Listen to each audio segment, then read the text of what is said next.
Hello, परत एकदा स्वागत आहे माझ्या एका नवीन व्हिडिओमध्ये. आणि इथे आम्ही बसने वैजापूरला चाललो होतो, कारण आज आदूचा बड्डे होता. मग बड्डेसाठी आम्ही वैजापूरला जाणार होतो आणि तसंच मग परत पुण्याला तिकडनं जाणार होतो.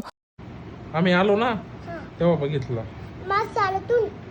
शाळेतून नाही, आम्ही मांजरीहून आलो ना तेव्हा त्या रस्त्याला बघितला ना.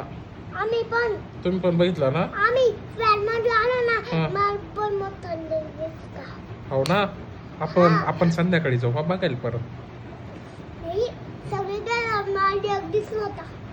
ऋषूच्या अशा मस्त गप्पा ऐकल्यानंतर मग आम्ही बड्डे सेलिब्रेशनसाठी हॉटेलला गेलो. मस्त आदूच्या एंट्रीचा व्हिडिओ वगैरे बनवला, त्याच्यानंतर केक वगैरे कट करून मस्त जेवण वगैरे केलं. त्याच्यानंतर मग थोड्याफार रील्स बनवल्या. मग आम्ही गणपती बघण्यासाठी गेलो होतो. तिथे खरंच खूप छान छान गणपती बसवले होते आणि देखावे पण खूप छान छान केलेले होते. त्याच्यानंतर मग घरी गेलो. घरी गेल्यानंतर पण थोड्याफार मस्त अशा रील्स वगैरे डान्स वगैरे केला. मग असा केला आम्ही आमच्या दिवसाचा शेवट. व्हिडिओ आवडला असेल तर लाईक करा आणि प्लीज चॅनलला सबस्क्राईब करायला विसरू नका. तोपर्यंत बाय.